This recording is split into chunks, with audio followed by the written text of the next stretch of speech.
સાવરિયા લઈ જા તારી સાથે જાની રાતે. મ્યુઝિક તમારી લાઈફમાં ક્યારે કઈ રીતે આવ્યું? મને ભણવામાં એટલો સ્ટાર્ટિંગમાં એટલો ઇન્ટરેસ્ટ હતો નહીં, સો મારે કોઈ પણ રીતે ક્લાસીસ બંક કરવા હતા. જો તમે યુથ ફેસ્ટિવલમાં પાર્ટિસિપેટ કરતા હો તો તમારે સ્ટાર્ટિંગના 2 પીરિયડ અટેન્ડ કરીને પછી તમે તમારી રીતે તમારા આર્ટમાં જઈ શકો છો. સો એવી રીતે હું મ્યુઝિકની અંદર એન્ટર થયો. આ મારું first song as a composer ને એઝ અ લિરિસિસ્ટ જે હજી સુધી ક્યાંય છે નહીં, અનરિલીઝ છે. ના ખબર ના પતા ક્યું કરું ઇંતજાર તેરા. હું એક એવી સ્પેસ ક્રિએટ કરીશ જ્યાં કોઈ પણ ક્રિએટિવ માણસ આવીને એનું કામ કરી શકે. એક નાનો એવો સ્ટુડિયો હશે કે કંઈ પણ હોઈ શકે કે કોઈને સપોઝ કે પેઇન્ટિંગ કરવી છે, સ્કેચ બનાવવું છે કે પોતાના ડિઝાઇન્સ ક્રિએટ કરવા છે, કંઈ પણ એવું સરસ નાનું બેસીને કરવું છે, એના માટે હું સ્પેસ ક્રિએટ કરીશ સ્ટુડિયો. જોવા મળશો તમે એઝ અ ફિલ્મ ડિરેક્ટર? આપને શું મારી ઈચ્છા છે હું જીવનમાં એકવાર મારી ફિલ્મ કોઈ એક સરસ સ્ટોરી હશે કે હું જાતે એક સ્ટોરી લખીશ અને એક ફિલ્મ બનાવીશ. સુપ્રભાત દર્શક મિત્રો, ગુડ મોર્નિંગ ગુજરાતમાં હું તીર્થા આપનું હાર્દિક સ્વાગત કરું છું. મિત્રો, વાત છે એક વિદેશના બેનની જેમનું નામ છે ટેલર મેકફિયર્સન. એમને આપણને જેમ થતું રહેતું હોય છે એવી રીતના ઘણા સમયથી કંઈક માથું દુખાતું હશે, ઘણા દિવસો સુધી માથું દુખાતું રહ્યું. એમણે પણ આપણી જેમ કંઈ ધ્યાન ના આપતા રહ્યા અને 1-2 કંઈ નાની મોટી ગોળીઓ લઈને એમણે જવા દીધું આગળ. પણ ઘણો સમય વીતી ગયો છતાં એમનું માથું દુખ્યા જ કરતું હતું. એટલે છેવટે પછી એ ગયા દવાખાને, મોટા ડૉક્ટરને બતાવ્યું તો ત્યાં એમને રિયલાઇઝ થયું કે એમના બ્રેનમાં એક બ્લડ વેસલ રપ્ચર્ડ છે. એક બ્લડ વેસલ જે હોય એ એક ફાટી રહ્યું છે એમને થયું. તો તાત્કાલિક ડૉક્ટરોએ કીધું કે સર્જરી કરાવો, સર્જરી કરાવીશું તો તમને ચાલશે, એટલે કરાવવી જ પડશે.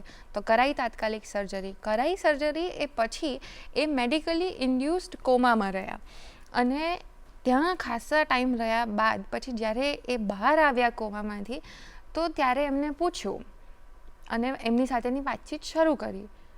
ત્યારે ખબર પડી કે એ બોલી જ નથી શકતા, એમનો અવાજ હવે નથી. આખા પ્રોસેસ દરમિયાન એમની સાથે તેમના માતા પિતા હતા. એમની માતા પિતા સાથે વાત કરાવવામાં આવી તો એમને માતા પિતાને એ ઓળખી ન શક્યા. એટલે એમની યાદદાશ્ત પણ જતી રહી હતી, એમનો અવાજ પણ જતો રહ્યો હતો. આ સ્થિતિમાં અત્યારે એ હતા. હવે જ્યારે એ કોમામાં હતા ત્યારે જે ઘણી બધી થેરાપીઝ અને મેડિકલ એમને ટ્રીટમેન્ટ કરાવવામાં આવી હશે, એની સાથે સાથે એક મ્યુઝિક થેરાપી પણ થઈ રહી હતી. એમાં એક ભાઈ આવતા હતા, એમનું ગિટાર લઈને ગિટાર વગાડતા એમને ગીતો સંભળાવતા હતા. આ ડ્યુરિંગ ધ કોમા ચાલુ હતું. તો કોમા પછી પણ એ જ રીતના એ ભાઈ આવ્યા, એમણે ચાલુ કર્યું. ગિટારના જે રિધમ હતી એના પર જે ભાઈ ગીત ગાતા હતા એનાથી એમના અંદર ખબર નહીં શું થયું તો એ કશુંક બોલ્યા. અને એ બોલ્યા બાદ એમને કીધું કે તમે જે પણ ફીલ કરી રહ્યા છો એ તમે જો બોલી ના શકો બરાબર તો તમે એ ગાઈને સંભળાવો. તો એ ગીત ગાતા ગાતા એ પાછા એમના તરફ આવ્યા. એમને એમનો અવાજ પાછો મળ્યો, એમને એમની યાદદાશ્ત જે જતી રહી હતી એ પાછી મળી. That is the power of music.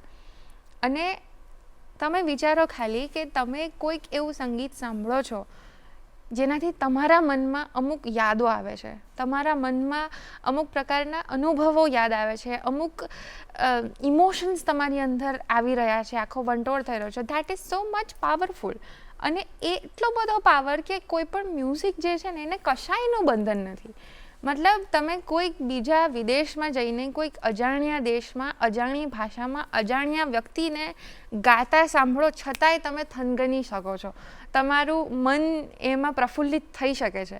તો જ્યારે આપણા દેશના આપણા લખાયેલા જે વાક્યો છે, આપણા લખાયેલા ગીતો છે, આપણું સ્ક્રિપ્ચર છે અથવા લિટરેચર છે એની વાત હોય અને એ તમે સાંભળો તો ત્યારે તમારું મન કેટલું પ્રફુલ્લિત થઈ જાય, તમારા મનમાં શું ચાલે, તમે ઝૂમી ઉઠો એ મ્યુઝિક પર. એ પાવર છે મ્યુઝિકનો. અને આજે આપણે જેમને મળવા જઈ રહ્યા છે ને એમણે આવું જ કંઈક કર્યું છે.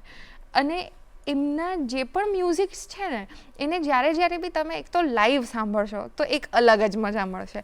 ઓબ્વિયસલી એ જે કરી રહ્યા છે એમને તમે સ્ટુડિયોમાં સાંભળી જ શકો છો ને કદાચ સાંભળ્યા જ હશે અને હવે તો સાંભળશો એ ફોર શ્યોર છે. બટ લાઈવ તમે જોયા હોય તો હજારો લાખો લોકો હોય સામે, જે સ્ટેજની એનર્જી હોય અને જે ગીતો ગવાતા હોય એ આપણી સંસ્કૃતિના, આપણા ઇન્ડિયન અથવા એવા લિટરેચરના જેને તમે યાદ હશે કોઈ શેર તરીકે અથવા તમે ક્યાંક સાંભળેલા હશે કે અરે આ તો હિસ્ટ્રી છે, આ એન્શિયન્ટ છે, પણ એને તમે સાંભળી શકો છો લાઈવ. એને જે જીવંત કરી રહ્યા છે એવા એક આર્ટિસ્ટને આજે આપણે મળવાના છે. હું વાત કરું છું મુનાફ લુહારની. અને એ સિવાય પણ એમણે ફિલ્મોમાં પણ ઘણું કામ કર્યું છે. એ એડ એજન્સીમાં જિંગલ્સ અને ઘણું બધું કરે છે. એક મ્યુઝિક ઇન્ડસ્ટ્રીમાં રહીને જે કરવું પડે એ. પણ એમની જર્ની સ્ટાર્ટ ક્યાંથી થઈ અને બાકી એમના ઇન્ટરેસ્ટ શું છે, એમના એક્યુલેટ્સ શું છે, એમના એસ્પિરેશન્સ શું છે, એ બધું જાણવું હોય તો ચાલો મારી સાથે સ્વાગત કરો અને એમની સાથેની આપણે વાતચીત હવે શરૂ કરીએ. નમસ્તે મુનાફજી. નમસ્તે. કેમ છો? એકદમ સરસ, મજામાં. આજે તમે સવારે અમારા ગુડ મોર્નિંગ ગુજરાતના શો પર આવ્યા છો તો કેવું લાગે છે તમને સવારે? તો આર્ટિસ્ટ પોતાના આર્ટને તો પ્રેઝન્ટ કરતો જ હોય છે, બટ દરેક આર્ટિસ્ટની એક ઈચ્છા પણ હોય છે કે એ પોતાની બેક સ્ટોરી પણ બહાર લાવે, કે એ ત્યાં હમણાં જ્યાં છે એ ત્યાં સુધી પહોંચ્યો કઈ રીતે, અને એનું કામ તમે કરી રહ્યા છો તો થેન્ક યુ ફોર દેટ. અને આવા પ્લેટફોર્મ પર મને બોલાવવા માટે પણ થેન્ક યુ. અને લાઈક એવું જ હોય છે કે હવે પાછી જે જર્ની શરૂ થઈ હતી જ્યાંથી, હવે પાછા ત્યાં જવાનું છે ને ત્યાંથી જ આખી વાત શરૂ કરવાની છે. તો દેટ ઇઝ વેરી નોસ્ટેલ્જિક અને very exciting. We are very happy કે તમે આવ્યા છો અમારા શો પર અને આ વાત કરવાનું તમે અમને ચૂઝ કર્યા એના માટે થેન્ક યુ સો મચ. તો જર્નીની જ શરૂઆત કરીએ કે મ્યુઝિક તમારી લાઈફમાં ક્યારે કઈ રીતે આવ્યું હતું? બાળપણથી આવ્યું હતું? તો એમ કહેવા જઈએ તો મને સ્કૂલથી જ I am not interested in music પહેલાં. ઓકે. મને એવું હતું કે કંઈક અલગ કરવું છે. I was very average student in school. એટલે જેવા બધા એવરેજ છોકરાઓ હોય છે અને લાઈક ટોપર્સ હોય ને પછી થોડા મીડિયોકર હોય ને પછી એવરેજ સ્ટુડન્ટ્સ, તો હું એનામાંનો એક છું. અને મને એવું હતું કે યાર આપણે તો કંઈક તો કરવું પડશે ને આપણે આ બહાર નીકળવા માટે, કે આપણે લોકોની નજરમાં આવવા માટે. તો મને બહુ ઈચ્છા હતી કે સ્ટેજ પર કંઈક કરવું છે મારે. તો આઈ ટ્રાઈડ ડાન્સ, પછી મેં પેઇન્ટિંગ પણ થોડું ઘણું કરવાનું શરૂ કર્યું. એ વખતે આર્ટમાં મને બહુ જ આમ દિલચસ્પી હતી કે હું આર્ટમાં આગળ વધું. અને એમ કરતાં કરતાં મને ક્લાસિકલ મ્યુઝિક વિશે ખબર પડી. જે અમારા સ્કૂલમાં એક ટીચર હતા નટુભાઈ કરીને, જે મારા પહેલાં ગુરુજી કહી શકાય સ્કૂલના. તો એમના ક્લાસીસમાં મેં જવાનું શરૂ કર્યું. સેકન્ડ થિંગ કે મને ભણવામાં સ્ટાર્ટિંગમાં એટલો ઇન્ટરેસ્ટ હતો નહીં. સો મારે કોઈ પણ રીતે ક્લાસીસ બંક કરવા હતા. તો ત્યારે યુથ ફેસ્ટિવલ્સ ને બધું થતું હતું. તો જો તમે યુથ ફેસ્ટિવલમાં પાર્ટિસિપેટ કરતા હો તો તમારે સ્ટાર્ટિંગના 2 પિરિયડ અટેન્ડ કરીને પછી તમે તમારી રીતે તમારા આર્ટમાં જઈ શકો છો. સો એવી રીતે હું મ્યુઝિકની અંદર એન્ટર થયો છું. ઓકે. યસ. બરાબર. અને પછી એકાદ રાગ શીખ્યો ત્યાં એમની જોડે, અને પછી મને રુચિ વધતી ગઈ. હું બોલિવૂડ મ્યુઝિક બહુ જ સાંભળતો હતો. બધા સોંગ મોઢે કરવાનું એ મને મારી આદત થઈ ગઈ. સો એવી રીતે હું મ્યુઝિકમાં ફર્સ્ટ ટાઈમ ઇન્ટ્રોડ્યુસ થયો. ઓકે.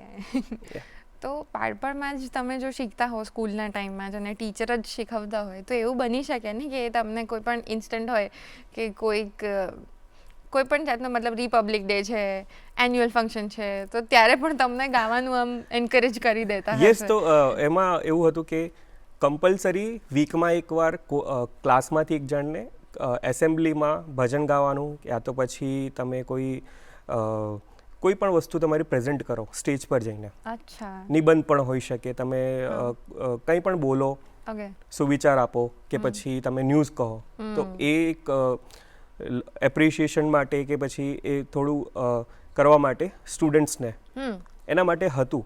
તો એમાં સવારની એસેમ્બલીમાં હું ભજન પણ ગાતો હતો. તો ત્યાંથી મને સ્ટેજનું અને મ્યુઝિકનું એક્સપોઝર મળ્યું છે. હા. તો અમને કંઈક આજની સવારે ભજન સંભળાવી શકો? સો મને એટલું તો યાદ નથી, બટ હું એક ભજન કૃષ્ણનું ભજન ગાતો હતો. ઓકે. छोटे छोटे गैया छोटे छोटे ग्वाल छोटो सो मेरो मदन गोपाल छोटे छोटे गैया छोटे छोटे ग्वाल छोटो સો मेरो मदन गोपाल घास खाए गैया दूध पिए ग्वाल घास खाए गैया दूध पिए ग्वाल माखण ખાए मेरो મદન ગોપાલ. સો આવા ભજન મેં વાહ. સ્કૂલ એસેમ્બલીમાં ગાયેલા છે. અરે બહુ જ સરસ. અને આ તો અમારી સવાર હવે ઓર અપલિફ્ટ થઈ ગઈ. થેન્ક યુ સો મચ આ ગાઈને અમને સંભળાવવા માટે. પણ બાળપણથી તમે ગાઓ છો અને સ્કૂલ્સમાં ગાતા હતા, અને પછી ઇવેન્ચ્યુઅલી તમે સ્ટડીઝ જ્યારે કન્ટિન્યુ કર્યું તો ત્યાં કોલેજમાં પણ તમે ગાતા જ હતા અને તમને એ ગમતું જ હતું. ત્યાં આઈ થિંક તમે બેન્ડ પણ બનાવ્યું હતું. તો એ ફેઝ કેવો હતો એના વિશે અમને જણાવો.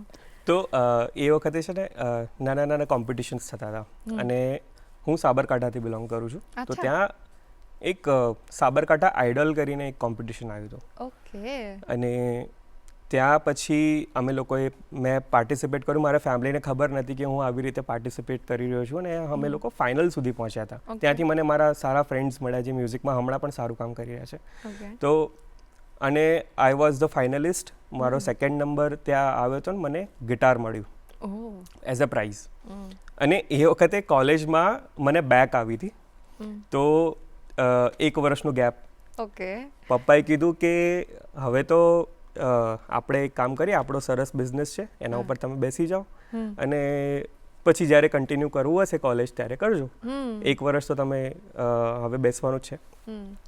તો એક નાની એવી સરસ હાર્ડવેરની દુકાન ખોલી આપી. ત્યાં તગારા અને પાવડા ને બધું લઈને હું બેસતો હતો. ઓકે. બટ મારી સાથે હું એક ગિટાર જે જીત્યો હતો એ લઈને જતો હતો. અને ત્યાં મેં યુટ્યુબ પરથી બેઝિક કોર્ડ્સ ગિટારના શીખ્યા. અચ્છા. ત્યાં જાતે સોંગ્સ લખવાના ટ્રાય કર્યા, અને 1 વર્ષ મારું એવી રીતે મેં આપ્યું. હવે એ જર્નીમાં મારી જોડે બહુ બધા સારા મ્યુઝિશિયન્સ ત્યાં હતા જે રોક મ્યુઝિક બહુ સાંભળતા હતા, ઓકે. અને એ જ પરફોર્મ પણ કરતા હતા. બટ બધા અલગ અલગ જગ્યાએ હતા. કોઈ બીજી જગ્યાએ પરફોર્મ કર્યું છે, કોઈ ડ્રમર છે, કોઈ બેઝ ગિટારિસ્ટ છે. તો અમે લોકોએ ભેગા થઈને એક બેન્ડ બનાવ્યું, અને અમે સોંગ્સ રેકોર્ડ કરવાનું શરૂ કર્યું. અને અમે લોકો નાના નાના પરફોર્મન્સીસ કોલેજીસમાં અને એવી બધી જગ્યાએ પરફોર્મન્સીસ શરૂ કરી. ઓકે. અને એવી રીતે અમારું બેન્ડ એક સરસ ફોર્મ થઈ ગયું છે. અને પછી એમાં મેં સોંગ્સ લખ્યા જે હજી સુધી રિલીઝ નથી થયા ક્યાંય પણ. ઓકે. બટ હા, એ સોંગ્સ છે હજી પણ મારી સાથે. હા, મને રસ થઈ ગયો હવે જાણવાનો કે એવું કોઈક અનરિલીઝ સોંગ જો અમને સાંભળવા મળે તો ખૂબ મજા આવશે. સો આ હિન્દીમાં છે, હા હા વાંધો નહીં. અને આ મારું first song as a composer ને એઝ અ લિરિસિસ્ટ જે હજી સુધી ક્યાંય છે નહીં, અનરિલીઝ છે. વાવ.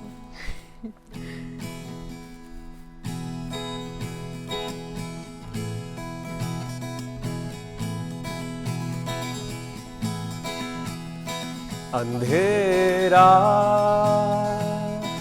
है क्यों उजालों में, दिल है उलझा सवालों में, ना खबर ना पता क्यों करूं इंतजार तेरा, कोई हवा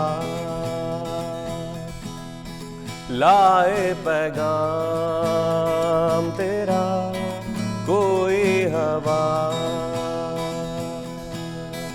लाए पैगाम तेरा, कोई हवा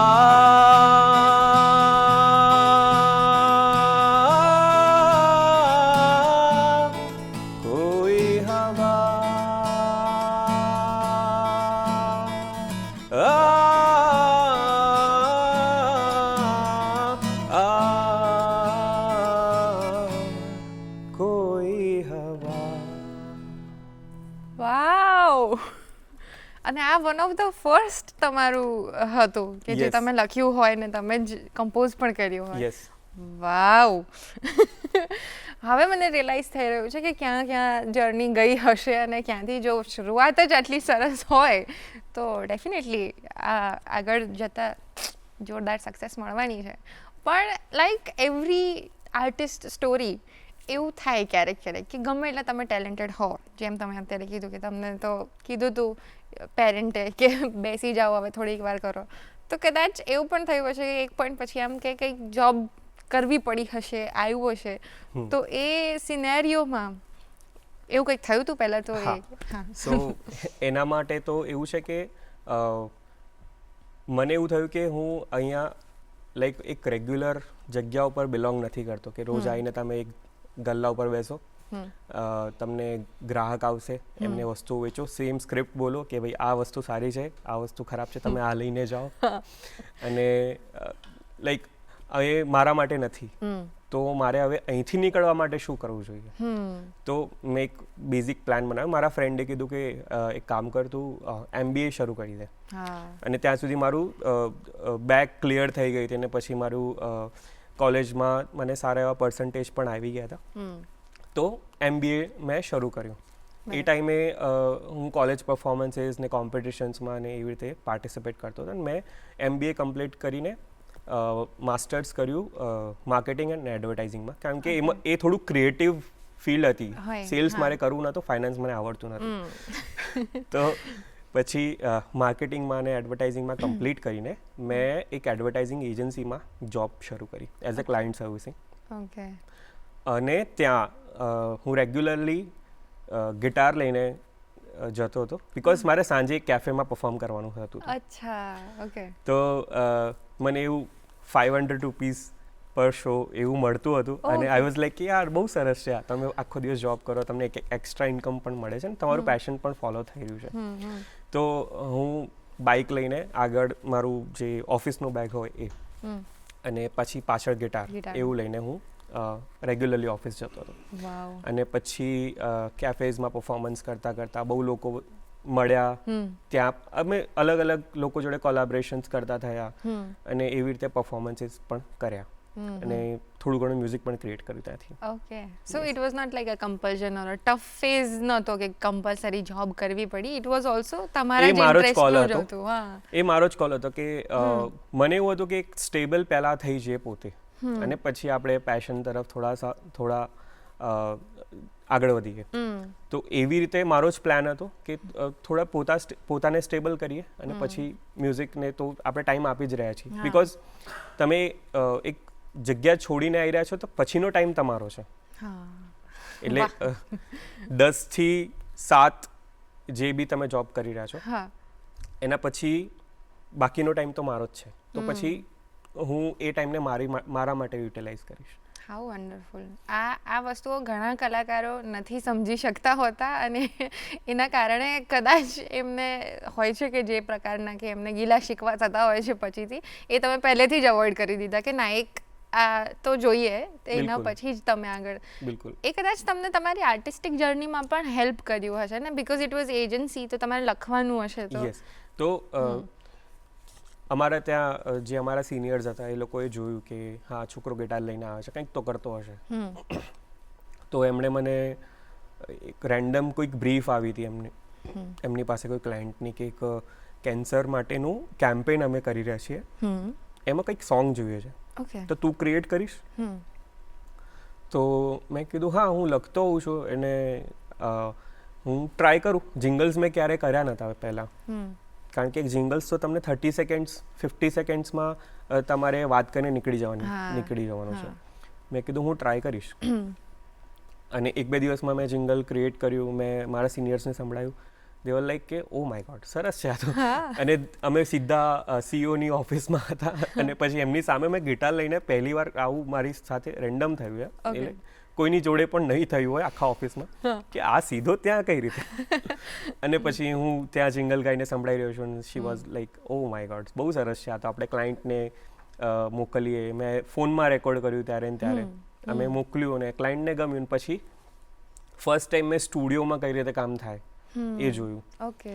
તો ફર્સ્ટ ટાઈમ સ્ટુડિયોનો એક્સપોઝર એવી રીતે મળ્યો કે હા Okay. રેકોર્ડિંગ્સ કઈ રીતે થાય છે, સાઉન્ડ એન્જિનિયરિંગ કોને કહેવાય, સાઉન્ડ એન્જિનિયર કોને કહેવાય, માઇક પર ગાવું કેટલું ડિફરન્ટ છે સ્ટેજથી. હા. તો અને હા કમ્પોઝિશન્સ લાઈક પ્રોગ્રામિંગ જે વસ્તુ છે કે તમે સિંગર્સના અવાજ તો સાંભળતા હશો, તમને એક બેઝિક રિધમ પણ ખબર પડી જાય કે આ ડ્રમ્સ છે, આ તબલા છે, પણ એની પાછળ પણ બહુ બધું પ્રોગ્રામિંગ મ્યુઝિક પ્રોગ્રામિંગ થતું હોય છે હા. જે કદાચ નોટિસેબલ નથી હોતું બટ એટલું જ ઇમ્પેક્ટફુલ હોય છે. તો એ બધી વસ્તુઓ ત્યાંથી મને જાણવા મળી. બરાબર.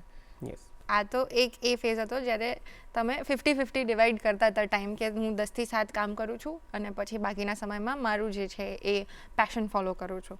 તો ઇવેન્ચ્યુઅલી પછી જે તમારા આટલા ગ્રાન્ડ શોઝ જે થઈ રહ્યા છે અત્યારે આટલા વખતથી, એ ત્યાં પહોંચવામાં વચ્ચે શું ફેઝ આવ્યો હતો એ અમને જણાવો. તો એક શેર છે, મને એક્ઝેક્ટલી યાદ નથી, પણ અકેલા ही चला था मैं इन रास्तों पे लोग मिलते गए कारवां બનતા ગયા. તો કનેક્ટિંગ ડોટ્સ વાળી જે ઘટના છે, તો એમાં મને બહુ બધા લોકો મારી જર્નીમાં, હું એવું ક્લેમ જ ના કરી શકું કે આ મારા એકલાનું છે, આ મેં એકલાએ બનાવ્યું છે. બહુ બધા લોકોએ આ જર્નીમાં બધાનો હાથ લાગેલો છે એમ કે કોઈ મળે, કોઈ આવી રીતે હેલ્પ કરી દે, કોઈએ ડિરેક્ટરને મળાવી દીધું અને એવી રીતે મને મારી ફર્સ્ટ ફિલ્મ પણ મળી. તો જો હું કેફેમાં બેસતો તો એના ઓનર હતા નિધિબેન કરીને. તો શી વોઝ આર્ટ ડિરેક્ટર અને ફિલ્મમાં એવી રીતે હતા. તો એમણે મને ડિરેક્ટર જોડે કનેક્ટ કરાવડાવ્યું કે આ છોકરો સારું લખે છે અને કમ્પોઝ પણ સારું એવું કરે છે, તો આપણે આની જોડે ટ્રાય કરીએ. તો એમણે મને ફિલ્મનું ટાઇટલ સોંગ લખવા માટે આપી દીધું. હવે મારા માટે બહુ મોટી રિસ્પોન્સિબિલિટી કે ટાઇટલ સોંગ કે ક્યાં બાત એમ. પછી મેં એના ઉપર થોડું વિચાર્યું, કામ કર્યું. મારો ગુજરાતી લેંગ્વેજ પર એ વખત એટલો કમાન્ડ નહોતો, બટ સ્ટીલ આઈ ટ્રાઈડ અને દે વર લાઈક બહુ સરસ છે, આપણે આની જોડે આ કરીએ આપણે. અને પછી એવી રીતે મેં ફર્સ્ટ સોંગ, મારું લાઈફનું પહેલું ફિલ્મનું સોંગ મેં એવી રીતે પાર પાડ્યું એવું કહી શકાય. ઓકે. એટલે એના પછી તમારી ફિલ્મમાં વધતી ગઈ કે તમે કમ્પોઝ કરતા હતા, સોંગ્સ લખો પણ છો, કમ્પોઝ પણ કરો છો for films. That started from that point. Yes, ત્યાંથી. ઓકે. એના વિશે તો હવે આપણે વાત કરીએ, પણ અત્યારે સમય થઈ ગયો છે એક બ્રેકનો. તો દર્શક મિત્રો, મળીએ ગુડ મોર્નિંગ ગુજરાતમાં એક નાનકડા વિરામ બાદ. વિરામ બાદ આપ સૌનું ફરીથી સ્વાગત છે ગુડ મોર્નિંગ ગુજરાતમાં. આજે આપણી સાથે છે મુનાફ લુહાર. એ બહુ જ સરસ મજાના કલાકાર છે, બહુ જ સરસ ગાય છે, સરસ લખે છે, સરસ કમ્પોઝ કરે છે અને એમની જર્ની આપણે માણી રહ્યા હતા, અત્યાર સુધી જાણી રહ્યા હતા. તો ચલો હવે કન્ટિન્યુ કરીએ. સર, આપણે વાત કરી ફિલ્મ્સની કે એક પોઈન્ટ પછી ફિલ્મ એ તમને અપ્રોચ કર્યો હતો અને તમે એમની માટેના ગીતો લખીને કમ્પોઝ કરીને આપ્યા હતા અને એ પછી તમે ઘણી બધી ફિલ્મોનું એવું કર્યું છે. કે તો તમારી પ્રોસેસ ફિલ્મ માટેના સોંગ લખવા માટેની શું રહી? તો ફિલ્મનો સોંગ બહુ જ ડિફરન્ટ છે કે તમે પોતાના માટે સોંગ લખતા હોઈએ. તો ઇટ્સ કાઇન્ડ, મારા માટે એવું છે કે કોઈના માટે સોંગ લખવું એ છે ને પઝલ સોલ્વ કરવા જેવું છે. કે એક સિચ્યુએશન છે, દરેક સોંગનું એક એસ્થેટિક હોય કે તમે એક લેંગ્વેજ યુઝ કરી રહ્યા છો અને અને અમુક વર્ડ્સ જે ચૂઝ કરવાના હોય એ પણ પર્ટિક્યુલર હોવા જોઈએ કે જે એ માળખામાં બેસી જાય. તો ફિલ્મનું લખવું થોડું ડિફરન્ટ છે અને મને પણ એ શીખવામાં બહુ ટાઈમ લાગ્યો છે. અને એમ જોવા જઈએ તો જે બેઝિક શાયરી હોય કે જે મીટરમાં ચાલતી હોય, તો તમને એક ટ્યુન મળે અને એ ટ્યુન પર તમારે આખી વસ્તુ વાત કહી દેવાની છે અને એક સરસ બહુ જ પોએટિક રીતે લોકો કનેક્ટ કરી શકે, લોકો રિલેટ કરી શકે એ રીતે. સો એ આખી અલગ ઘટના કહી શકાય એવી રીતે. એ તમારા માટે થોડુંક નવું હતું, તમે ધીરે ધીરે એક્સપ્લોર કરીને આગળ વધ્યા હશો. તો આટલી બધી ફિલ્મ્સમાં જે તમે અત્યાર સુધી લખ્યું છે, કોઈ એવું ગીત છે જે તમે અમને સંભળાવી શકો અથવા સમજાવી શકો? તો સાવરિયા કરીને હમણાં એક ગીત સરસ થોડું ઘણું ચાલ્યું અને લોકો સુધી પહોંચ્યું. કુશલે ગાયું છે ને એને જ કમ્પોઝ કર્યું છે, મેં લખ્યું હતું. તો સિચ્યુએશન એવી છે કે છોકરી છોકરાને મળે છે અને આખી વાત એક જ રાતમાં જે જર્ની છે સ્ટોરી છે એક જ રાતમાં પતી જવાની છે અને એ જ રાતમાં એના પ્રેમમાં પડી ગયો છે અને હવે એક ડ્રીમ સિક્વન્સમાં છે કે હું આની સાથે અમદાવાદ ફરી રહ્યો છું કે ક્યાંય પણ ફરી રહ્યો છું. તો આવી સિચ્યુએશન મને આપી અને પછી મેં એ વસ્તુને જસ્ટિફાય કરવાનો ટ્રાય કર્યો મારા લિરિક્સમાં. હાથોમાં હાથ ઝાલી વાતોમાં વાત ચાલી મનને તો લાગે બે ખયાલી કહેતા કહેવાય નહીં એવી આ વાત સાલી વાતો અધૂરી રહે તો રહેતી બેહાલી. પછી એના પછીની જે હુકલાઈન છે હું ગાઈને સંભળાવું તો વધારે શાયદ મજા આવશે.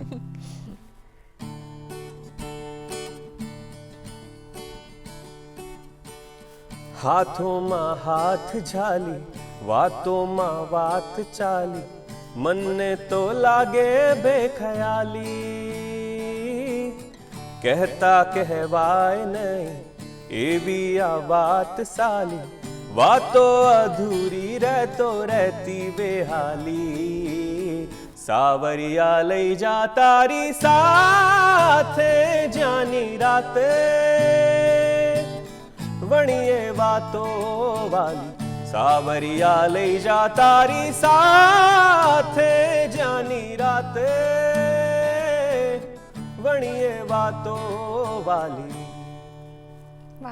તો હાથોમાં હાથ રાખીને વાત કરતાં કરતાં જ ક્યાંક પહોંચી જવાની જર્ની જે આખી એક જ રાતમાં કમ્પ્લીટ કરવાની છે. સો આ એક સોંગ એવી રીતે બન્યું. રાઈટ. બહુ જ સુંદર સોંગ છે અને જેમ તમે કીધું મને એ થયું કે વાત એ જ છે પ્રેમમાં જ્યારે પણ તમે કોઈકની સાથ જ જોઈતો હોય છે તમારે બીજું કંઈ જોઈતું નથી હોતું અને વાત પ્રેમની આવી તો મને એ વિચાર આવ્યો કે તમે જે લોકડાઉન પછી જે હિટ શો રહી ચૂક્યો છે એ ઇશ્ક કે સાથ મકામ એનો વિચાર કઈ રીતના આવ્યો કે આના પર કામ કરવું છે આ શું છે એ બધું તમે જાણ્યું કઈ રીતે? પહેલાં એ અમને જર્ની કહો અને પછી અમને કહો પણ ખરા કે ઇશ્કે સાથ મકામ ક્યાં હે. તો ઇશ્કે સાથ મકામ એમ જોવા જોઈએ તો બિફોર કોવિડ મેં જેટલી બી વસ્તુઓ હમણાં હું પ્રેઝન્ટ કરી રહ્યો છું એ બહુ જૂની છે. એ બહુ ડેવલપ કરવામાં મને થોડો ટાઈમ લાગ્યો છે અને એમ કહેવાય ને કે તૈયારી કરી રહ્યા હતા અમે લોકો એ વસ્તુની. ઓકે. તો ઇશ્કે સાથ મકામ એકચ્યુઅલી એક સોલો શો થઈ ચૂક્યો છે પહેલાં. બહુ ઓછા લોકોને ખબર છે એ વસ્તુ. જેમાં હું જ ખાલી ગિટાર પર લઈને બધી વાતો કરી રહ્યો છું અને સોંગ્સ એના પ્રમાણે હું પ્રેઝન્ટ કરી રહ્યો છું. ઇશ્કે સાથ મકામ ઇઝ બેઝિકલી તમે એક પ્રેમમાં પડવાની એક પ્રક્રિયા છે કે દિલકશી, ઉન્સ, અકીદત, ઇબાદત, જુનૂન અને મોત આ તમારા સાત મુકામ છે. સો જ્યારે તમે કોઈને જુઓ અને તમારું ફર્સ્ટ લાઈક એટ્રેક્શનવાળી ઘટના છે તો એ દિલકશી થઈ તમારી. પછી ઉન્સ ક્રશ થવું કોઈના ઉપર કે રોજ એને જોવાની ઈચ્છા થવી કે તમારી રુચિ એ માણસમાં વધી જવી. આ શું કરતો હશે, આ ક્યાં હશે, હું જોઉં ઇન્સ્ટાગ્રામ પર જરા ચેક કરી સ્ટોક કરી. તો ઉન્સ, મોહબ્બત. મોહબ્બતમાં જ્યારે તમે પ્રેમમાં પડી ગયા છો, મોહબ્બત એવો સ્ટેજ છે કે જ્યાં તમને તમારું પાત્ર દેખાય, જેની જોડે તમે વાત કરી શકો, જેને તમે સાંભળી શકો, જે ફિઝિકલ ફોર્મમાં છે એ તમારી મોહબ્બત. એને જોઈને તમે એને પ્રેમ કરી રહ્યા છો. પછી અકીદત, એના ઉપર તમને પૂરો અકીદો, યકીન થઈ ગયું કે આ જ છે મારું પ્રિય પાત્ર અને હું આના માટે કંઈ પણ કરવા તૈયાર છું. અકીદત પછી એ વધતું એટલું વધી જાય છે કે ઇબાદતમાં કન્વર્ટ થઈ જાય છે અને પછી તમે એને વર્શિપ કરવાનું શરૂ કરો છો કે આજ જે છે આ જ છે મારા માટે. ઇબાદત પછી જુનૂન કે તમે લૈલા મજનુ, હીર રાંઝા એ જે એક સ્ટેજ પર હોય છે જ્યારે એ લોકો પાગલ થઈ ગયા છે. ઇવન બુલ્લે શાહ કે જ્યારે એ બજારમાં આવીને પોતાનું આખું વેશ એવું ધારણ કરે છે કે જાણે એ સ્ત્રી છે, તો એ હદે એ પાગલ છે એના પ્રેમ માટે. તો એ એક જુનૂન જ તમારી અંદર લાવી શકે છે એ વસ્તુ, એ લાઈક એક તમને કન્વર્ટ કરી દે છે જુનૂન. અને પછી મોત, હવે મોત આમ જોવા જઈએ તો લિટરલ ડેથ નથી. તમારો ઈગો, તમારી આઈડેન્ટિટી, તમારી પર્સનાલિટી, જે તમે છો, તમારું વ્યક્તિત્વ, આ દુનિયાની અંદર તમારું નામ, ક્યાંથી તમે બિલોંગ કરો છો, તમારું પાસ શું છે, એ બધું તમે ભૂલીને તમે એ બની જાઓ છો જેને તમે પ્રેમ કરી રહ્યા છો, તમે એમાં વિલીન થઈ જાઓ છો. તો એ મોત એમ કહી શકાય. તો આ એક આખી જર્ની છે પ્રેમની. તો અમને આઈડિયા આવ્યો કે આ બહુ સરસ વસ્તુ છે જે લોકો સુધી હજી પહોંચી નથી. અને આપણે આમ વાત કરીએ, હું તારાથી પ્રેમ કરું છું, તું મારાથી પ્રેમ કરે છે, એ હજી આમ લાઈક બહુ છીછરું છે. તમે ડીપમાં હજી ગયા નથી, તમને હજી વાત ખબર નથી કે પ્રેમ શું હોય. તો અમને એવું લાગ્યું કે આ વાત લોકો સુધી પહોંચાડવી જોઈએ. અમે પ્રોજેક્ટ ડેવલપ કરતાં કરતાં લોકડાઉનમાં ફાઇનલી એવું થયું કે હા, હવે આ શો આપણે બનાવવો જ છે ગમે એમ કરીને. અને પછી અમુક કમ્પોઝિશન્સ મેં જાતે કર્યા, લખ્યા, ગીતો લખ્યા, જે એક્ઝિસ્ટિંગ સોંગ્સ હતા એને ફિટ કર્યા કે આ કયા મુકામ પર સેટ થઈ શકે છે. અને પછી એવી રીતે એક આખું 1 કલાકનો શો અમે બનાવ્યો અને અભિવ્યક્તિમાં પ્રેઝન્ટ કર્યો. અને it was a great show. મને બહુ જ મજા આવી એ કરવાની. મને યાદ છે, હું ફોર્ચ્યુનેટ છું કે મને જોવાનો મોકો મળ્યો હતો. સો મેં એ જોયો છે શો અને એના અમુક ચંક્સ મને હજુ યાદ છે. અને હું એવું ઈચ્છીશ કે એનો અમુક અંશ જો અમારા દર્શક મિત્રોને તમે આજે સંભળાવી શકો. એટલે એની મજા બીજી એવું છે કે તમે એ વસ્તુનું કોઈ માર્કેટિંગ નથી કર્યું. એ વસ્તુ હજી લોકોને ખબર જ નથી કે અચ્છા આપણે આ શોમાં જવાના છીએ, થવાનું શું છે. સ્ટીલ લોકો ત્યાં બેઠા છે ઓડિયન્સમાં. અને પછી આ શું છે થી જર્ની શરૂ થઈ અને તમે સડનલી એવું થઈ ગયું કે ઓ માય ગોડ, આ શું હતું. તો એ જ અમે જે ઓડિયન્સના રિએક્શન્સ જોયા છે અને જે પ્રેમ અમને મળ્યો છે, એ અલગ જ, અમને અલગ મજા આવી છે સ્ટેજ ઉપરથી. એનું એક ગીત હું સંભળાવું. It's going to be amazing. So this is also unreleased, one of the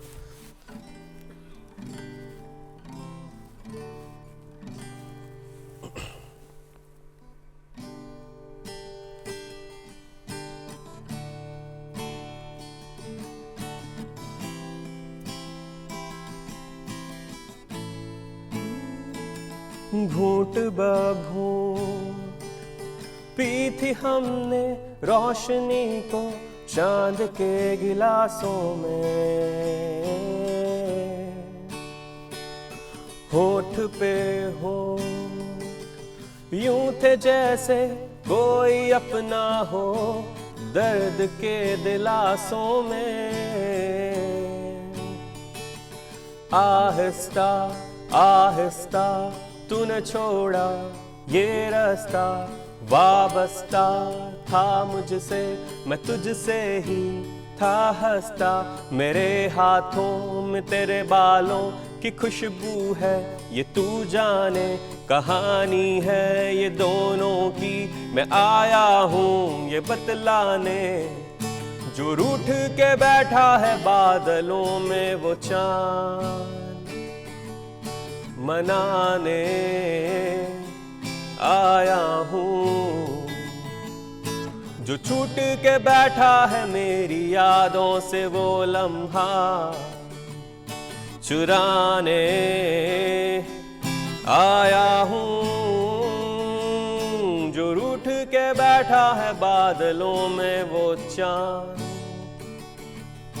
मनाने आया हूँ.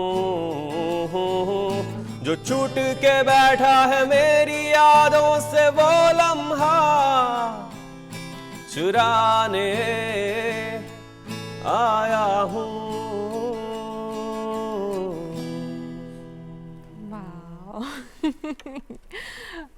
સાથે સાથે જ મને બુલ્લે શાહનું પણ એક ગીત જો થઈ જાય અને એના વિશેનું પણ અમને થોડુંક તમે સમજાવી દો કે જે સોંગ છે એના વિશે, તો પછી આપણે કન્ટિન્યુ કરીએ. બુલ્લે શાહનું એક સૌથી પહેલું જે કમ્પોઝિશન બનાવ્યું હતું અને મને એવું હતું કે આ એને એક સિંગલ રિલીઝ કરીને આપણે સ્પોટીફાઈ પર કે યુટ્યુબ પર રિલીઝ કરી દઈશું ને ચાલશે એમ. બરાબર. પછી એના અરાઉન્ડ આખું પ્રોજેક્ટ જે બન્યું છે એ સોંગ અને મારું ફેવરેટ છે.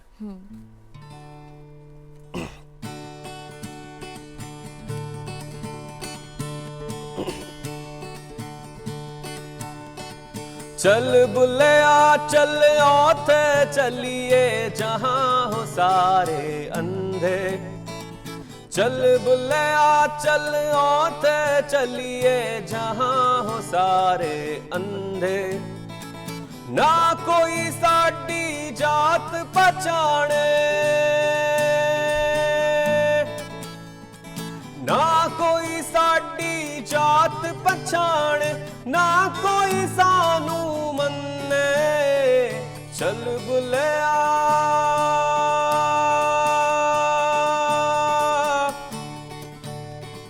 चल बुल्लिया.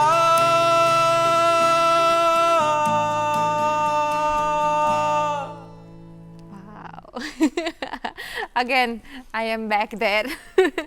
જ્યારે બહુ જ બધા લોકો આ જ રિધમ પર અને આ જ ગીતો પર પાગલ થઈ ગયા હતા અને they should why should not એ રીતના વિચાર એ આવ્યો બિકોઝ બંનેને આપણે કરીએ કે ઇશ્કે સાત મુકામમાં અને આમાં તમે કહ્યું કે તમે નરેટ કરતાં ત્યારે પણ કરતા હતા ઇવન વિથ ધોઝ પ્રોજેક્ટ્સ કે narration was integral part of the whole show.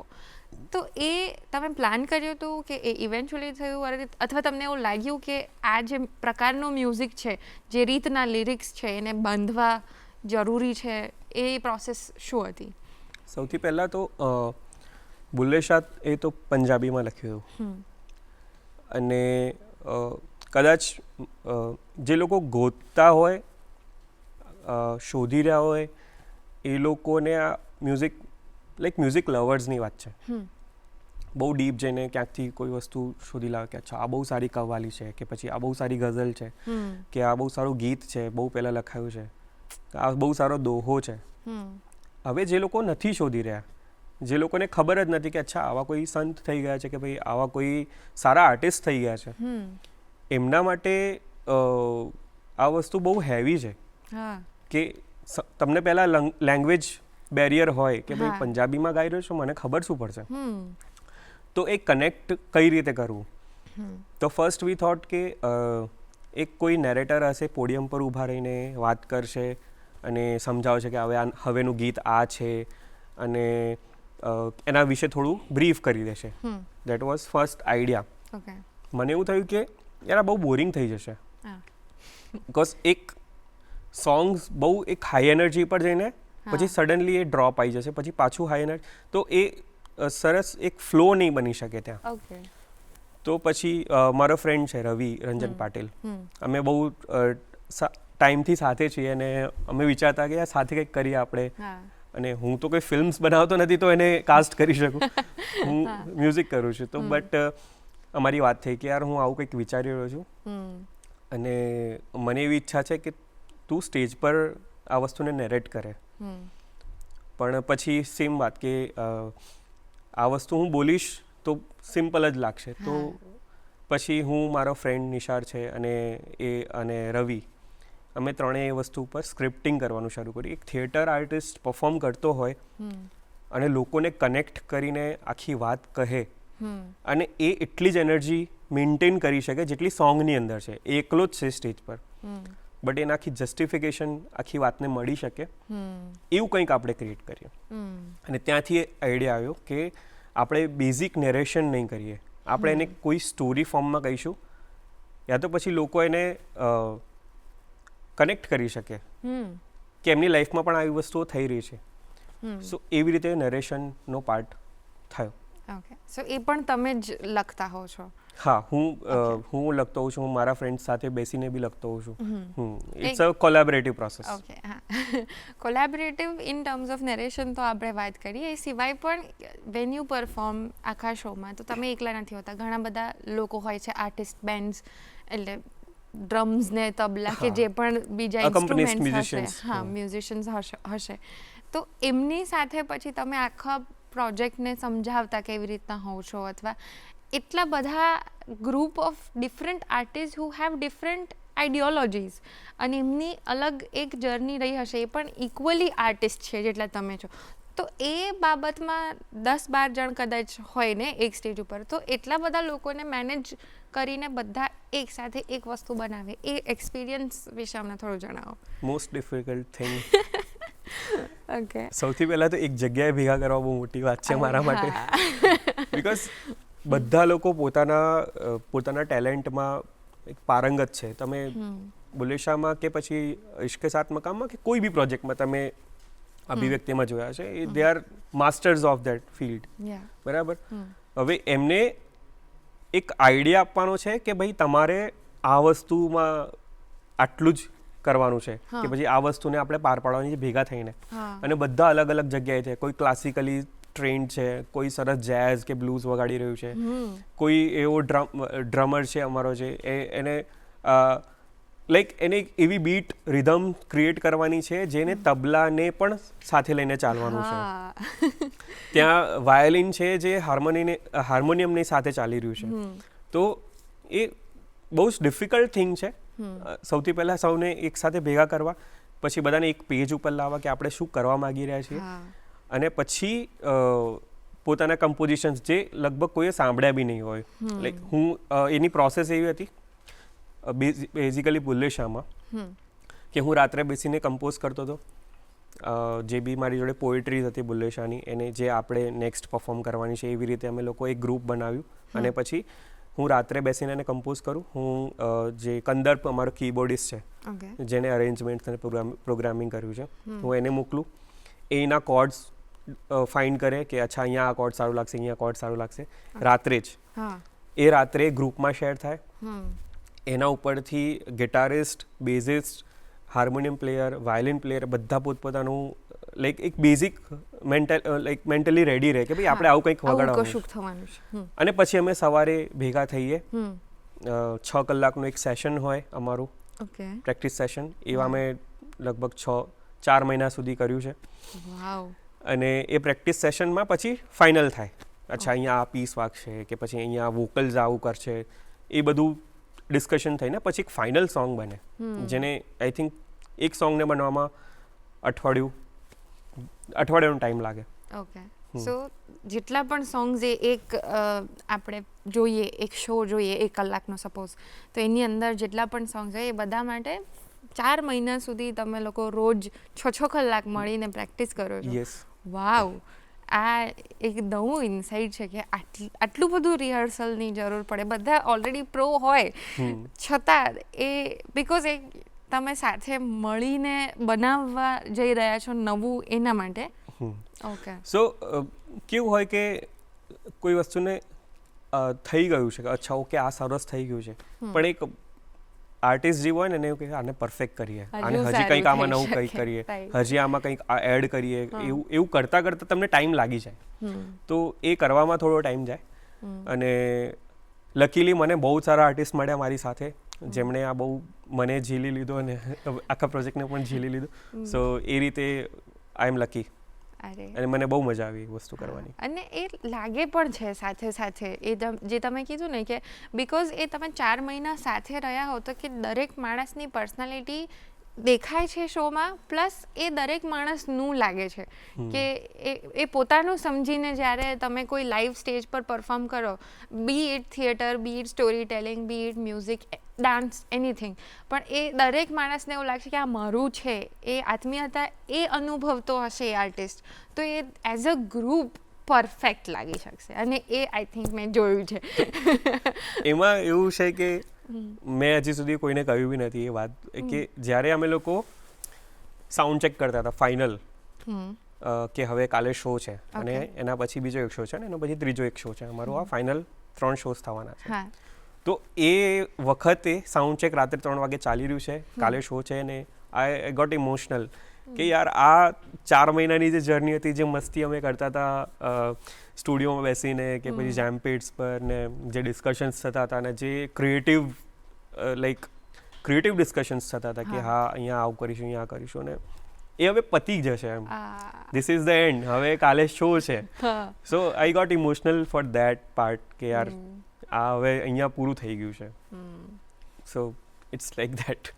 તમે ઇમોશનલી એટલા કનેક્ટ થઈ જાઓ છો. હા થઈ જ જાઓ અને એ તમે મિસ કરો જ હંમેશા, ગમે તેટલો લાંબો પ્રોજેક્ટ હોય, વર્ષોના વર્ષો સુધી ચાલતી અમુક સિરીઝ ખતમ થતી હોય તો પણ લોકો રડતા હોય છે, નાટકો વર્ષો સુધી 1000 1000 2000 શો થઈ જાય પછી પણ લોકોને થાય કે એ બિલકુલ, તો બિલકુલ. મિસ થવાનું જ છે. Miss બીકોઝ થવાનું છે. After all we are all humans and we need humans, અને જ્યારે આપણને આપણા જેવા હ્યુમન્સ મળે પછી તો જોઈએ અલગ શું મજા છે. અલગ જ મજા આવી જાય. સ્પીકિંગ ઓફ તમારા મ્યુઝિકલ જર્નીની વાત પર આવીએ પાછા, તો આ બંને આટલા હિટ પ્રોજેક્ટ્સ રહી ચૂક્યા છે, આ તમે કરો છો, એ ઉપરાંત તમે મ્યુઝિકમાં ફિલ્મોમાં લખો છો, એ ઉપરાંત તમે પ્રોડક્શન હાઉસ કદાચ શરૂ કર્યું છે, અલીફ પ્રોડક્શન. અલીફ પ્રોડક્શન છે, યસ. એ ઓન્ટરપ્રન્યોરશિપ MBA ના કારણે આવી હશે આઈ થિંક, બિલકુલ. પણ એનો વિચાર કેવી રીતના આવ્યો એ બતાવો. તો જ્યારે MBA હું કરતો હતો અને અમે 2 ફ્રેન્ડ્સ હતા, હું અને નિશાર કરીને છે, તો મને એવી બહુ ઈચ્છા હતી અને અમે એક પ્રોજેક્ટ ત્યાં પણ બનાવ્યો હતો કે હું એક એવી સ્પેસ ક્રિએટ કરીશ જ્યાં કોઈ પણ ક્રિએટિવ માણસ આવીને એનું કામ કરી શકે. એક નાનો એવો સ્ટુડિયો હશે કે કંઈ પણ હોઈ શકે કે કોઈને સપોઝ કે પેઇન્ટિંગ કરવી છે, સ્કેચ બનાવવું છે કે પોતાના ડિઝાઇન્સ ક્રિએટ કરવા છે, કંઈ પણ એવું સરસ નાનું બેસીને કરવું છે, એના માટે હું સ્પેસ ક્રિએટ કરીશ, studio. That was my project. અને પછી ઇવેન્ચ્યુઅલી એવું થયું કે હું જોબ મેં છોડી, બિકોઝ મને એવું થઈ ગયું કે હવે તો મ્યુઝિક આપણે ફૂલ એન્ડ ફાઇનલ કરવું છે એમ આવી રીતે, but it was not easy actually. But એના પછી હું ને મારા ફ્રેન્ડ અમે બંને સાથે આવ્યા અને એવું વિચાર કર્યું, એને ફિલ્મ ડિરેક્શનમાં ને એમાં છે, તો એણે મને કીધું કે યાર હું આવું વિચારું છું કે આપણે કંઈક ચાલુ કરીએ, અને ત્યાંથી અમે શરૂ કર્યું અલીફ ફિલ્મ પ્રોડક્શન્સ. અને અમે લાઈક એડ ફિલ્મ્સ કરી, એમાં મ્યુઝિક વિડીયોઝ કર્યા છે એમાં, સો એનો એક્સપોઝર એક સરસ મળી ગયો છે મને એમાંથી. ઓકે, એટલે મલ્ટી ટેલેન્ટેડ છો તમે, કે લખો છો, ગાઓ છો, આટલા સરસ શોઝ કરો છો, પ્લસ આટલી સારી ફિલ્મો બનાવો છો. હવે જોવા મળશો તમે એઝ અ ફિલ્મ ડિરેક્ટર અમને શું? મારી ઈચ્છા છે હું જીવનમાં એકવાર મારી ફિલ્મ બને, કોઈક એક સરસ સ્ટોરી હશે કે હું જાતે એક સ્ટોરી લખીશ અને એક ફિલ્મ બનાવીશ, એવી ઈચ્છા છે મને. નાઇસ. ઇન્સ્પિરેશનની વાત કરીએ તો તમારા આ મ્યુઝિકલમાં કે ફિલ્મમાં કે ક્યાંય પણ તમને શું ગમે છે, કઈ વસ્તુ તમને ઇન્સ્પાયર કરે છે? કોઈ આર્ટિસ્ટ પણ હોઈ શકે છે અથવા કોઈ ટોપિક પણ હોઈ શકે છે, એ શું? નાનપણથી મેં માઇકલ જેક્સનને પરફોર્મ કરતા જોયેલું છે, તો માઇકલ જેક્સન એવું હતું કે યાર આ માણસ કેવું સુંદર કામ કરે છે, લોકો કેવા એની પાછળ ઘેલા છે, ને સ્ટેજ પર પરફોર્મન્સ કરવું એ મને ત્યાંથી જ ઈચ્છા થઈ કે યાર સ્ટેજ પર કંઈક કરીએ. પછી મ્યુઝિકલી હું જોવા જાઉં તો નુસરત ફતેહ અલી ખાન સાહેબ છે કે પછી AR રહેમાન છે, તો એ ઇન્સ્પિરેશન આપતા, લાઈક એમના કમ્પોઝિશન સાંભળીને આપણે મોટા થયા છીએ હમણાં સુધી, તો યસ એમનું મ્યુઝિક મને બહુ ગમે છે. કોઈક તમારા ઇન્સ્પિરેશનલ હોય એમનું કોઈક સોંગ જે તમને ગમતું હોય સંભળાવી શકો?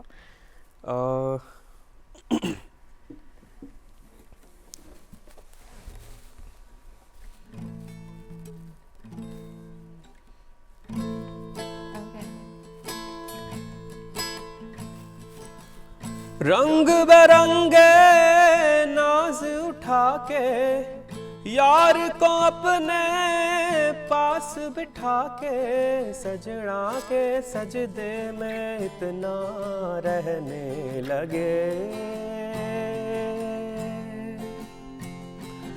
दीवाना दीवाना दुनिया कहने लगे, सांसों की माला पे सिमरूं मैं पी का नाम, सांसों की माला पे सिमरूं मैं पी का नाम, अपने मन की मैं जानूं और पी के मन की राम, सांसों की माला पे सिमरूं मैं पी का नाम.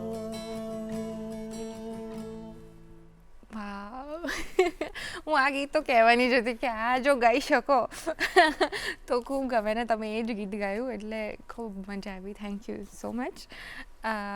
હવે અમે ટુવર્ડ્સ ધી એન્ડ એપિસોડ પર જઈએ ને તો એક નાનકડો રેપિડ ફાયર રાઉન્ડ જેવું રમતા હોઈએ છીએ કે ધીસ ઓર ધેટ, એવા સિમ્પલ ક્વેશ્ચન્સ કે ક્વિક તમારે જવાબ આપવાના, બસ એ જ છે, બાકી બહુ વિચારવાનું નથી. અને આઈ એમ શ્યોર તમને તો એ બહુ ઇઝી લાગશે, તો એ આપણે સહેજ રમી લઈએ થોડી વાર. જ્યારે તમે લખતા હો અથવા કમ્પોઝ કરતા હો તો લિરિક્સ પહેલાં આવે છે કે melody? Melody. Okay. Live stage કે સ્ટુડિયો રેકોર્ડિંગ વધારે? Always live stage. આ તો મને ખબર હતી. ગુજરાતી સોંગ્સ કે હિન્દી સોંગ? ડિપેન્ડ્સ. એટલે મેં શરૂ કર્યું હતું હિન્દી સોંગ્સથી, અને પછી મને જ્યારે ગુજરાતી સાહિત્ય એકચ્યુઅલી ગુજરાતી સાહિત્ય જેટલું હજી લોકોએ એક્સપ્લોર કરવું જોઈએ, ઘણું છે આપણી જોડે, ઘણું છે. એઝ અ ગુજરાતી તો યસ ગુજરાતી. ઓકે. સૂફી મૂડ કે રોમેન્ટિક વાઇબ? રોમેન્ટિકલી સૂફી. મને હતું જ કે આવો જ આન્સર આપશો તમે આનો. ઓકે.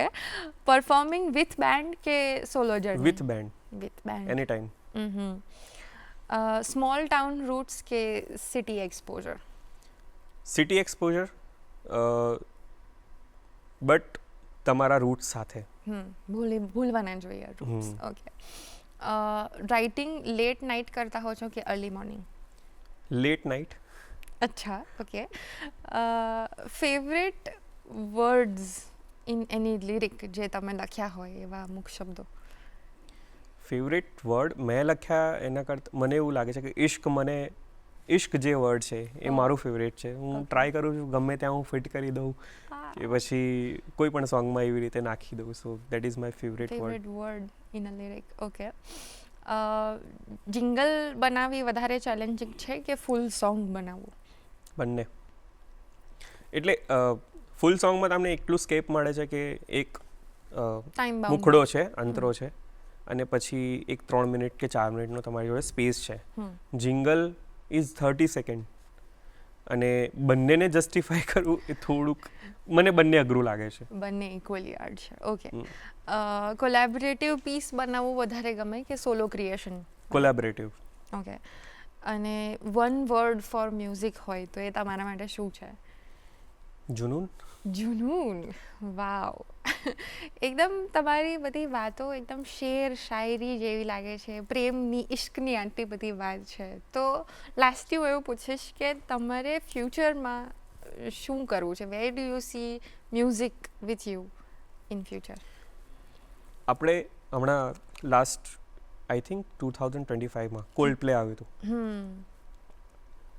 અને મારે ઇન્ડિયન મ્યુઝિક ઇન્ડસ્ટ્રીને ત્યાં લઈ જવું છે કે આપણે ક્યાંક પરફોર્મ કરતા હોય ને લાખો લોકો આપણી સામે હોય ને એ હિન્દી કે એ ઉર્દુ સોંગ કે એ ગુજરાતી સોંગ સાંભળતા હોય, જે અત્યારના આર્ટિસ્ટ બહુ સારું કરી રહ્યા છે.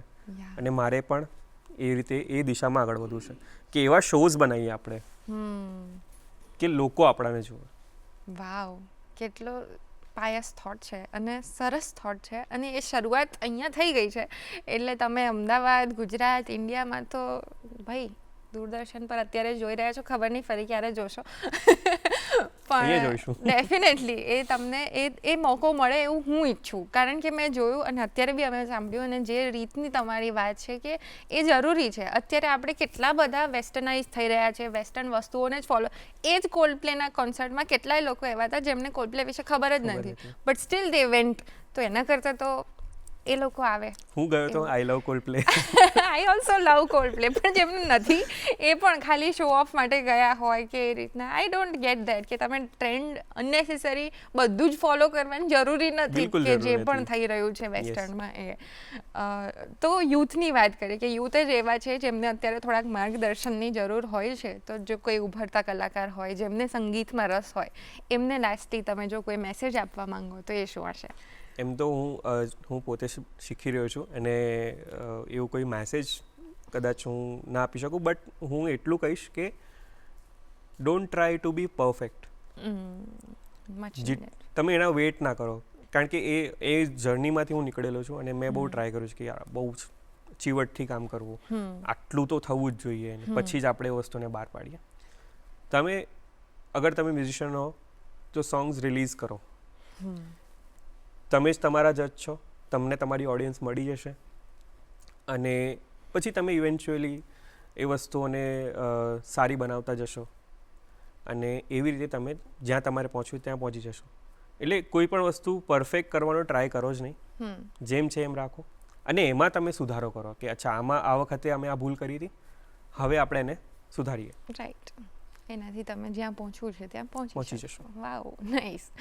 Thank you so much. તમે અમારા શો પર આવ્યા, મારી સાથે વાત કરી, આટલા સરસ સોંગ સંભળાવ્યા અને આટલા સુંદર મેસેજ આપ્યા એ બદલ ફરી એક વખત ખૂબ ખૂબ આભાર. તમારો પણ આભાર. Thank you. Thank you. તો દર્શક મિત્રો, તમને આજે એપિસોડ કેવો લાગ્યો? આટલા બધા સરસ સોંગ સાંભળીને તમને એવું થયું ને કે વાવ, મારે પણ હવે ઇન્ડિયન મ્યુઝિક સાંભળવું છે, મારે પણ યુનિક મ્યુઝિક સાંભળવું છે, અથવા તમને ઇન્સ્પાયર થયા હો કે હું પણ એક કલાકાર છું, તો મને તમે જે સલાહ આપી, તમે જે કીધું એ મને ગમ્યું, મને પણ આ જ પ્રોબ્લેમ નડતો હતો. આ બધું જે બી તમને થઈ રહ્યું છે ને એ અમને મોકલો. અમારું ઈમેલ આઈડી છે goodmorninggujratshow@gmail.com. એના પર તમે તમારા રિવ્યૂઝ, સજેશન્સ, ગેસ્ટ રિક્વેસ્ટ અથવા નોર્મલ વાતો કરવી હોય તો પણ તમે કંઈક અમને જણાવી શકો છો. અમે એને ચોક્કસથી આવકારીશું.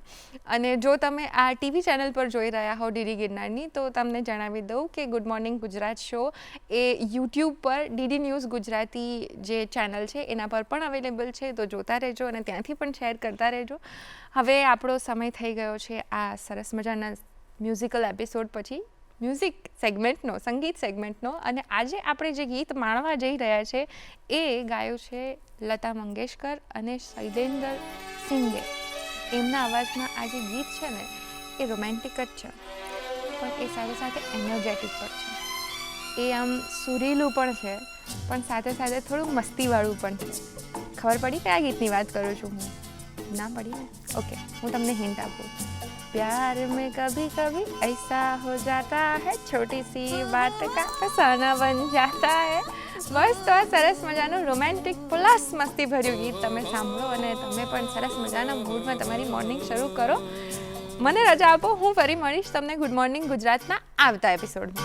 प्यार में कभी कभी ऐसा हो जाता है, छोटी सी बात का फसाना बन जाता है. प्यार में कभी कभी ऐसा हो जाता है, छोटी सी बात का फसाना बन जाता है. सजना का सजनी से हो रहा सामना, सजना का सजनी से हो रहा सामना. खेली खेल में दिल गया थामना. नाना हाँ हाँ, नाना प्यार में कभी कभी ऐसा हो जाता है, छोटी सी बात का फसाना बन जाता है. प्यार में कभी कभी ऐसा हो जाता है, छोटी सी बात का फसाना बन जाता है.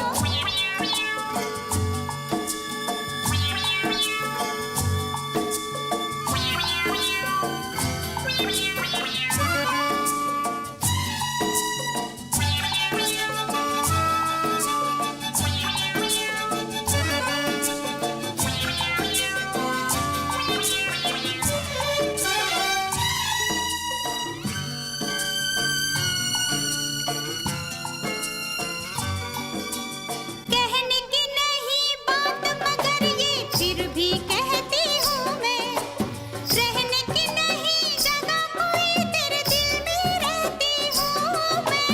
कहने की नहीं बात मगर ये फिर भी कहती हूँ मैं, रहने की नहीं जगह कोई तेरे दिल में रहती हूँ मैं.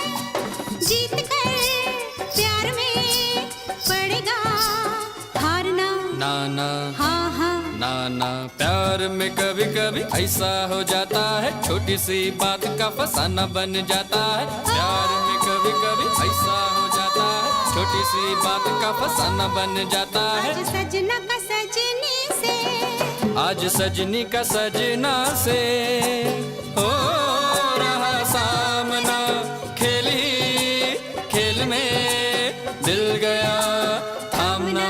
नाना हाँ हाँ, नाना प्यार में कभी कभी ऐसा हो जाता है, छोटी सी बात का फसाना बन जाता है. प्यार में कभी कभी ऐसा हो जाता है, छोटी सी बात का फसाना बन जाता है.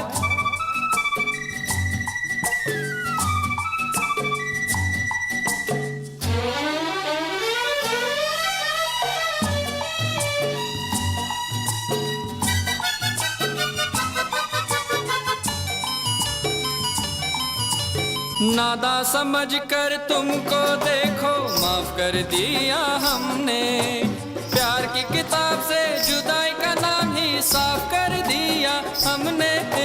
नादा समझ कर तुमको देखो माफ कर दिया हमने, प्यार की किताब से जुदाई का नाम ही साफ कर दिया हमने।